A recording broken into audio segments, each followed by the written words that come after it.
नमस्कार दोस्तों, स्वागत है आपका एक बार फिर आपके अपने नीरो मैजिक चैनल पर। जैसा कि हम आरआरबी एनटीपीसी मैथ्स की सीरीज कर रहे हैं और आज जो आरआरबी का एग्जाम 2 अप्रैल 2016 सेकंड शिफ्ट में हुआ उसके मैथ्स के सवालों को हम सॉल्व करेंगे, वो भी नीरो मैजिक अप्रोच के साथ। ये क्वेश्चन आपकी स्क्रीन पर है। 6 साल पहले दो लोग पी और क्यू की एज का रेशियो 3:2 था, जबकि आज से 4 साल बाद दोनों की एज का रेशियो 8:9 हो जाएगा। तो बताना है कि पी की प्रेजेंट यानी आज की एज कितनी है। मेरे प्यारे साथियों, एजिस का क्वेश्चन है ये, जो टॉपिक मैंने आपको पहले ही बहुत जबरदस्त तरीके से सिखाया हुआ है कि ऐसे सवालों को देखते ही आप कैसे इसका करेक्ट आंसर निकाल सकते हैं। आप में से जिन भी साथियों ने एजिस की मेरी बनाई हुई वीडियो नहीं देखी तो वो जरूर देख लें, जिसका लिंक आपको नीचे इस वीडियो के डिस्क्रिप्शन में मिल जाएगा। अब यहां देखिए और मेरी बात ध्यान से सुनिए। पी की एज पूछी गई है क्वेश्चन में, जबकि हमें यह पता है कि ऑप्शन में जो भी हमारा करेक्ट आंसर होगा उसमें से 6 साल माइनस करने पर वह 3 का मल्टीपल बन जाएगा और उसी में अगर 4 साल जोड़ दिए जाएं तो वह 8 का भी मल्टीपल जरूर बन जाएगा। अब आप ऑप्शंस देखिए, सिर्फ 12 ही ऐसा ऑप्शन है जिसमें 6 माइनस करने पर 3 का मल्टीपल बन जाता है और जब 4 साल जोड़ दिए गए तो यह 8 का मल्टीपल भी बन जाता है। यानी ऑप्शन बी 12 साल यही हुआ हमारा करेक्ट आंसर। हेलो फ्रेंड्स, आप में से जो लोग मुझे नहीं जानते, मेरा नाम नीरो है। मैं काफ़ी सालों से गवर्नमेंट कॉम्पिटिटिव एग्जाम्स की प्रिपरेशन करवा रहा हूं। मेरे स्टूडेंट्स इनकम टैक्स डिपार्टमेंट जैसे काफ़ी गवर्नमेंट डिपार्टमेंट्स में पोस्टेड हैं। अगर आप इस चैनल पे नए हैं तो ज़रूर सब्सक्राइब कीजिए और बेल आइकन को प्रेस कीजिए। तो चलिए शुरू करते हैं आज का सेशन। दोस्तों, अब ये क्वेश्चन देखिए आपकी स्क्रीन पर। बोट एंड स्ट्रीम यानी नाव और धारा का सवाल है। यह बोट जब अप स्ट्रीम यानी धारा के विपरीत चलती है तब उसकी स्पीड 40 किलोमीटर पर आवर होती है, जबकि बोट की अपनी स्पीड 55 किलोमीटर पर आवर है। तो बताएं कि बोट की स्पीड डाउन स्ट्रीम यानी धारा के साथ चलने पर क्या होगी। मेरे प्यारे साथियों, इस तरह के क्वेश्चंस में आपको एक बहुत इंटरेस्टिंग चीज पता होनी जरूरी है कि अप स्ट्रीम की स्पीड, बोट की स्पीड और डाउन स्ट्रीम की स्पीड हमेशा ही एक कंसेक्यूटिव सीरीज बनाते हैं। मतलब जैसे यहां समझिए, अप स्ट्रीम की स्पीड 40 किलोमीटर पर आवर दी गई है, जबकि बोट की स्पीड 55 यानी 15 किलोमीटर पर आवर से बढ़ गई है। इसी तरह जिसमें 15 किलोमीटर पर आवर का गैप है, यानी यही 70 किलोमीटर पर आवर हो जाता है हमारा करेक्ट आंसर। मैं उम्मीद करता हूं दोस्तों आपको जरूर समझ आया होगा। चलिए अब नेक्स्ट क्वेश्चन देखिए, ये आपकी स्क्रीन पर। यहां एक इक्वेशन दी गई है जिनके बीच में कोई भी साइन नहीं दिया गया है।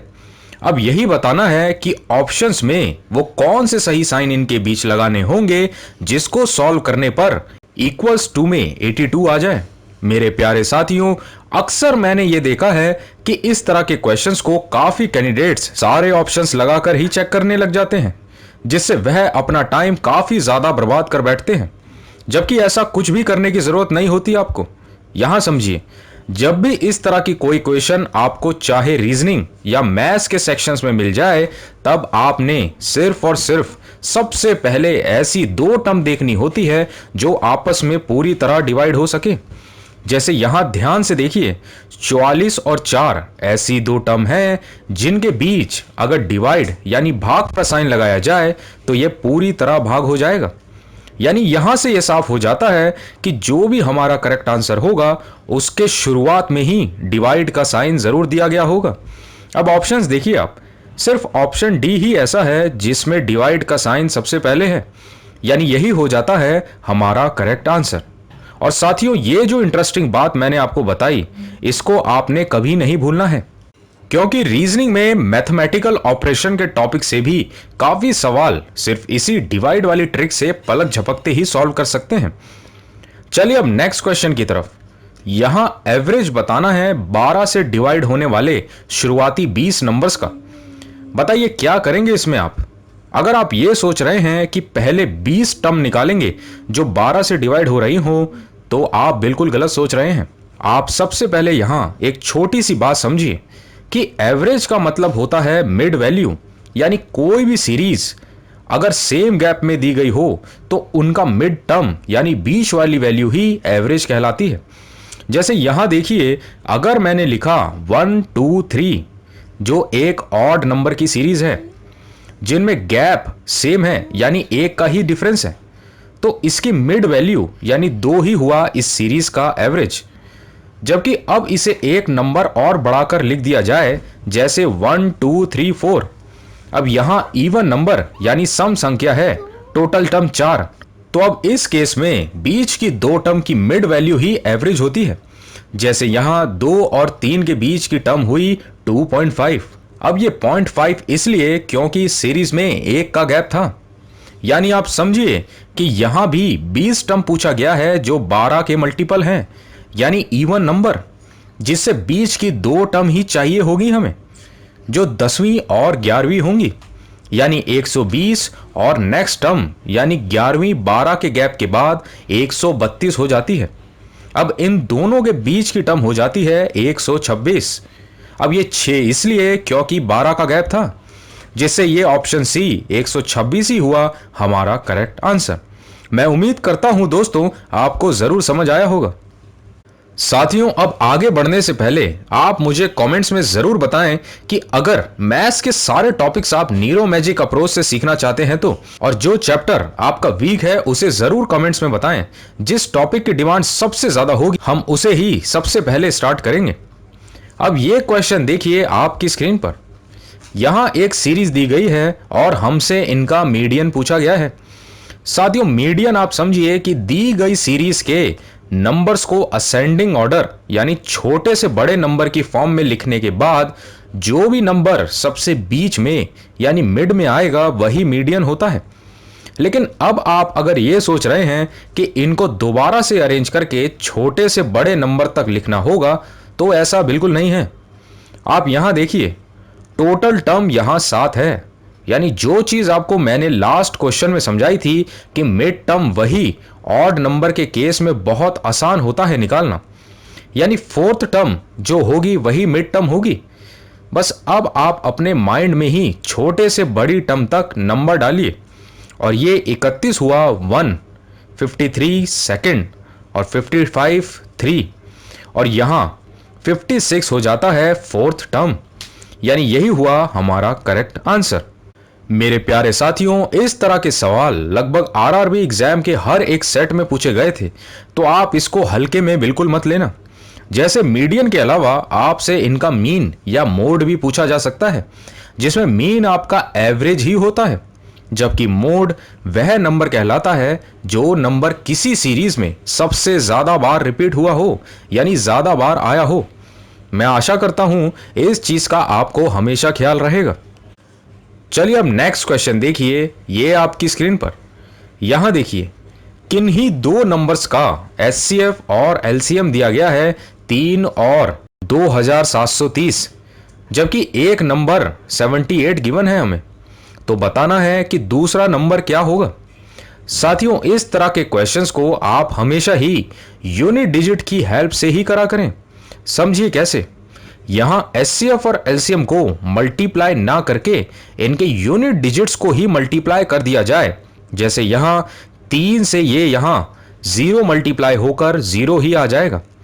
इसी तरह अब ये नंबर जो 78 दिया गया है, इसकी यूनिट डिजिट यानी 8 से कौन सी टर्म मल्टीप्लाई की जाए जिससे यूनिट डिजिट में 0 आ जाए। आप कहेंगे कि 5, क्योंकि हमें 40 मिल जाएगा। यानी आप समझिए कि जो भी हमारा करेक्ट आंसर होगा उसकी यूनिट डिजिट में 5 जरूर दिया गया होगा। अब आप ऑप्शंस देखिए, सिर्फ 105 यानी ऑप्शन सी ही ऐसा है जिसकी यूनिट डिजिट में 5 गिवन है, यानी यही हो जाता है हमारा करेक्ट आंसर। चलिए अब नेक्स्ट क्वेश्चन देखते हैं। यहां दो पोल दिए गए हैं जिनकी हाइट 15 और 20 मीटर है। ये दोनों ही पोल सीधा जमीन से खड़े हैं, जिनके बीच की दूरी 12 मीटर दी गई है। अब हमसे पूछा गया है कि ऊपर से इनके सिरे से इनकी दूरी कितनी होगी। साथियों, सबसे पहले तो आप इसे डायग्राम से समझिए। यहाँ ये दो पोल हैं 15 और 20 मीटर के, जिनके बीच की दूरी 12 मीटर की है। अब हमें ये यहाँ इनके सिरे की यानी टॉप की दूरी बतानी है।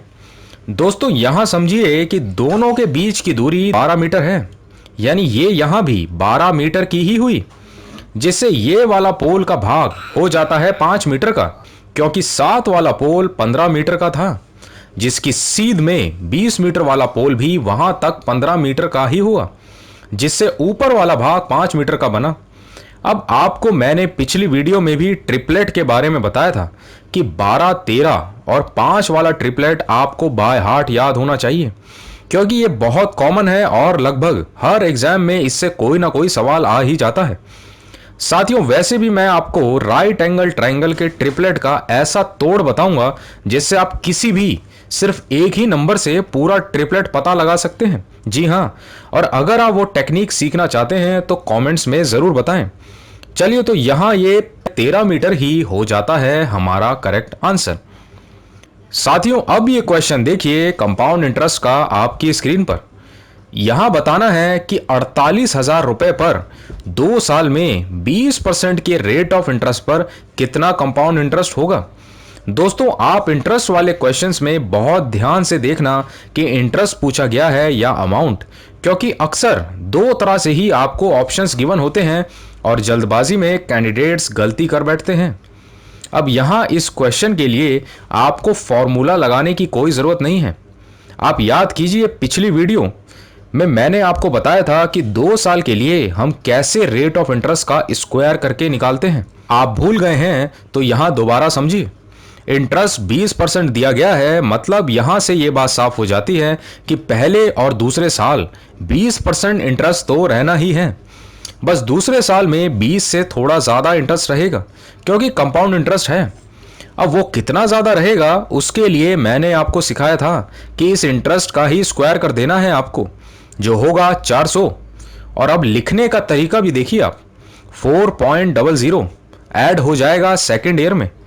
लास्ट वीडियो में सिर्फ 5% था, इसलिए पॉइंट के बाद हमने 25 लगाया था, जबकि यहाँ 2 के बाद 0 लगा हुआ है, इसलिए पॉइंट के बाद 00 आया है। यानी कुल 2 सालों में इंटरेस्ट 44% का हो जाता है, जिससे आप समझिए हमारा जो भी करेक्ट आंसर होगा वो इसी 44 यानी 4 और 11 का मल्टीपल जरूर होगा। अब आप ऑप्शंस देखिए, यहाँ ऑप्शन जो 11 का मल्टीपल है यही हो जाता है हमारा करेक्ट आंसर। अब डिविजिबिलिटी रूल 11 का समझने के लिए आप मेरी डिविजिबिलिटी रूल वाली वीडियो जरूर देख लें, अगर आपने अभी तक नहीं देखी है तो। चलिए अब इसी पर नेक्स्ट क्वेश्चन देखिए जो एग्जाम में पूछा गया था। यहां किसी अमाउंट पर सिंपल इंटरेस्ट 2 सालों में 1200 रुपए हो जाता है, जबकि सेम अमाउंट जब 2 सालों के लिए कंपाउंड इंटरेस्ट पर लगा हो तब वह 1290 का इंटरेस्ट बनाता है।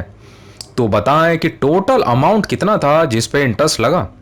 मेरे प्यारे साथियों, ये सवाल इसलिए भी खतरनाक बन जाता है क्योंकि यहाँ ना अमाउंट गिवन है और ना ही रेट ऑफ इंटरेस्ट। यानी आप समझिए कि ये एक बहुत अच्छे लेवल का क्वेश्चन है अगर आप इसको कायदे से सॉल्व करने जाएं तो। लेकिन आप देखिए कि हम इसे भी कितनी ही आसानी से चुटकियों में निकाल सकते हैं। आपको ये बात पता होनी ज़रूरी है कि सिंपल इंटरेस्ट हर साल सेम ही लगता है किसी भी अमाउंट पर। अब जैसे यहाँ 1200 दिया गया है क्वेश्चन में, यानी पहले साल 600 और दूसरे साल भी 600 रुपए ही इंटरेस्ट लगेगा। इसी तरह अब आप समझिए कि जो कंपाउंड इंटरेस्ट 1290 गिवन है, पहले साल कंपाउंड इंटरेस्ट भी सेम ही लगता है सिंपल इंटरेस्ट की तरह, मतलब पहले साल ये भी 600 ही होगा, उसके अगले साल यानी दूसरे साल 690 का ही रहा होगा, तभी कुल 1290 कंपाउंड इंटरेस्ट बना। अब सबसे पहले आप ये सीखिए कि यहीं से ही हम रेट ऑफ इंटरेस्ट कैसे निकाल सकते हैं। आप बताइए कि यहाँ इस 600 यानी 6 में हम क्या मल्टीप्लाई करें जिससे ये 90 जो अलग से है ये आ जाए। तो आप कहेंगे कि 15 6 90 होता है, यानी 15% ही रेट ऑफ इंटरेस्ट हुआ। अब अमाउंट के लिए आपने बस एक काम और करना है, इसी 600 को इस 15% से डिवाइड कर देना होगा, जिससे हमें मिलता है 4000, यानी यही 4000 हुआ हमारा अमाउंट, जो करेक्ट आंसर भी है। दोस्तों मैं उम्मीद करता हूं साथियों आपको जरूर समझ आया होगा। चलिए अब ये क्वेश्चन देखिए आपकी स्क्रीन पर। यहाँ दिया गया है कि एक लैडर यानी सीढ़ी जो 20 मीटर लंबी है उसे किसी दीवार के साथ खड़ा किया गया है जो 30 डिग्री का एंगल बनाती है जमीन से। तो बताएं कि दीवार की कितनी ऊंचाई तक ये सीढ़ी पहुंची है। मेरे प्यारे साथियों, आप सबसे पहले यहां समझिए ये इसका डायग्राम जो एक राइट एंगल ट्राइंगल बनाएगा, जिसमें यहां ये एंगल 30 डिग्री दिया है। अब आपको मेरी बात बिल्कुल ध्यान से सुननी है। जब भी 30 डिग्री का एंगल किसी भी राइट एंगल में बन रहा होता है तो उसकी ठीक सामने वाली साइड यानी परपेंडिकुलर 1, हाइपोटेनियस 2 और बेस √3 के रेशियो में हमेशा भाग होता है। जिससे आप समझिए कि ये हाइपोटेनियस 2 यूनिट जो सीढ़ी की लंबाई है हमें 20 मीटर दी गई थी क्वेश्चन में, जिससे ये दीवार की लंबाई जो 1 यूनिट है ये हो जाएगी 10 मीटर की। यानी यही 10 मीटर हुआ हमारा करेक्ट आंसर। उम्मीद करता हूं आपको जरूर समझ आया होगा। चलिए अब नेक्स्ट क्वेश्चन देखिए, ये आपकी स्क्रीन पर। यहां किसी ट्राइंगल का पेरीमीटर यानी परिधि हमें 200 मीटर गिवन है, जबकि ट्राइंगल की 2 साइड्स इक्वल हैं और तीसरी जो सबसे बड़ी साइड है वो 20 मीटर ज्यादा है इक्वल वाली साइड से। तो बताएं कि वही लंबी साइड की लेंथ क्या होगी। मेरे प्यारे साथियों, यहां आप मेरी बात बिल्कुल ध्यान से समझिए कि टोटल तीनों साइड्स को जोड़ने के बाद 200 मीटर ही पेरीमीटर गिवन है। यानी अगर ऑप्शन में दी गई सबसे लंबी साइड को ही हम तीनों साइड मान लें ट्राइंगल की, तो वो जरूर जोड़ने पर 200 से तो ज्यादा ही आएंगी। अब आप ऑप्शंस देखें कि अगर सारी साइड्स को एक समान मानकर जोड़ा जाए तो सिर्फ 2 ही ऑप्शंस ऐसे हैं, 80 और 70, जो 200 से ज्यादा होगा। यानी इन्हीं दोनों में से ही कोई एक हमारा करेक्ट आंसर है। उसके लिए वापस क्वेश्चन में देखिए कि जो बड़ी वाली तीसरी साइड है वो 20 मीटर ज्यादा है बाकी दोनों साइड से।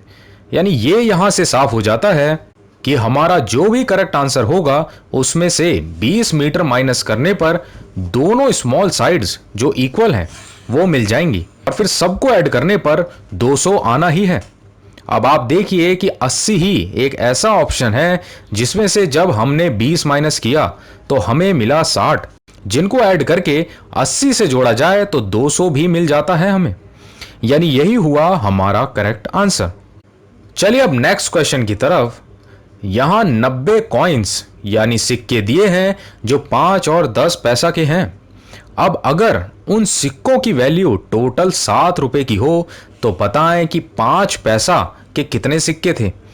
साथियों, इस तरह के क्वेश्चन को भी हम ऑप्शन से बहुत ही आसानी से निकाल, लेकिन मैं चाहता हूं कि उसके लिए आप लोग खुद ही अपना दिमाग लगाएं और कमेंट्स में बताएं। मैं उम्मीद करता हूं आप सब इसे जरूर नीरो मैजिक अप्रोच से कर पाएंगे बहुत आसानी से। तो साथियों, इसी के साथ होता है हमारा आज का सेशन कंप्लीट।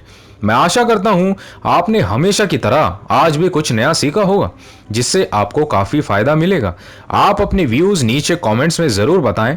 अब हम मिलेंगे नेक्स्ट सेशन में एक और धमाकेदार वीडियो के साथ। तब तक के लिए जय हिंद।